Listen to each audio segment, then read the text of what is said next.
Kartik private company में sales manager था। उसके माता पिता, पत्नी मीरा, बहन राधा और 2 बच्चे हैं।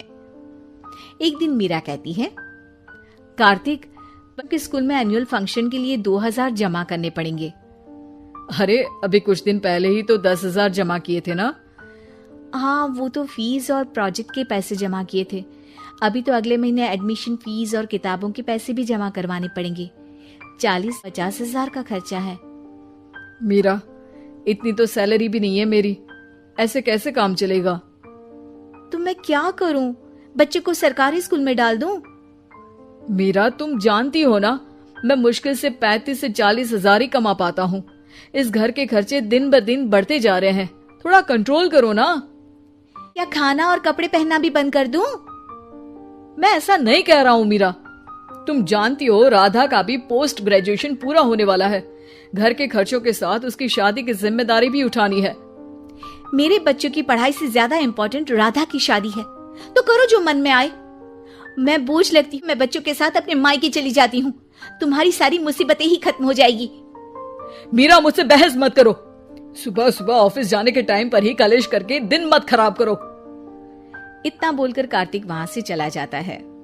तभी, कार्तिक बेटा, ऑफिस जा रहे हो? मेरी दवाइयां लेते आना। और बेटा, बिजली का भी बिल 2 महीने से जमा नहीं हुआ, इसे भी आज जमा करवा देना।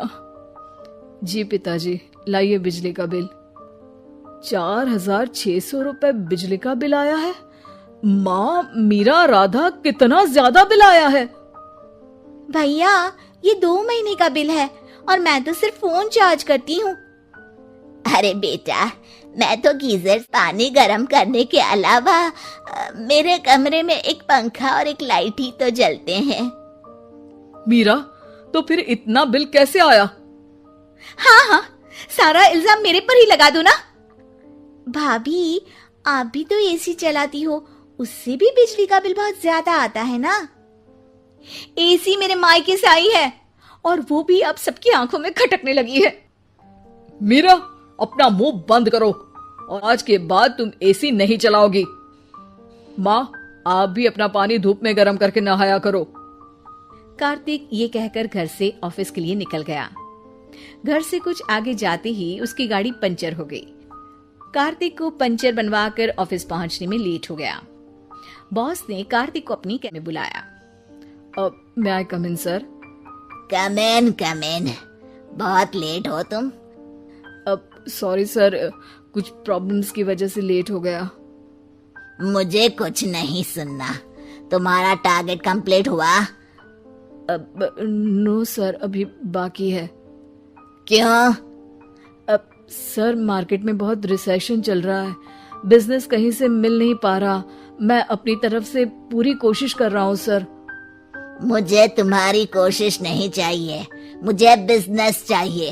अगर तुमसे नहीं हो पा रहा है तो तुम रिजाइन कर सकते हो। नहीं सर, मुझे इस नौकरी की बहुत जरूरत है। मैं अपनी फैमिली का सिंगल अर्निंग पर्सन हूँ।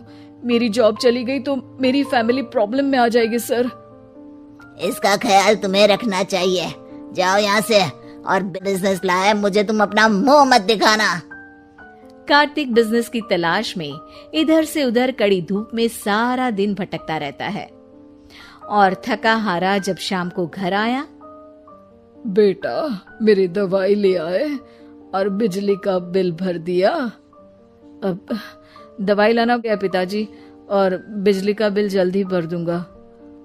पर बेटा, याद से भर देना, वरना बिजली वाले बिजली काट कर चले जाएंगे।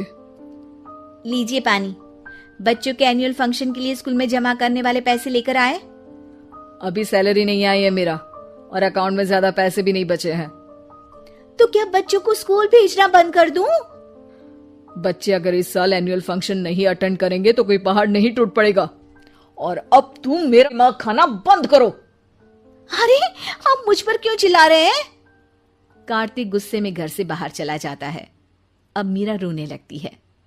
भाभी, आप रोइए मत, टेंशन लेने से कुछ नहीं होगा। पर राधा, घर के भी खर्चे हैं। कार्तिक के गुस्सा करने से घर के खर्चे नहीं पूरे होंगे। पर मीरा बेटा, लड़ाई करने से भी कोई सामान नहीं मिलेगा, उल्टा घर का माहौल ही खराब होगा। पर मुझे लगता है हमें भी घर के खर्चों में हाथ बढ़ाना चाहिए।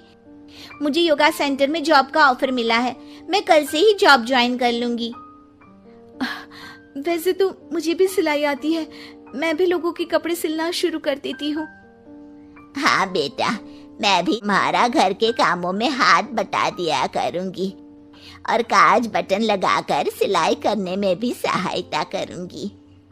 मीरा, मैं तुम्हारे बच्चों के साथ मोहल्ले के बच्चों को भी ट्यूशन पढ़ाऊंगा। इसी बहाने मेरा टाइम पास भी हो जाएगा। इस तरह से अब घर के सभी सदस्यों के सहयोग से पैसों की समस्या दूर हो गई और सब खुश रहने लगे। इससे हमें सबक मिलता है कि एकता में कितनी ताकत होती है।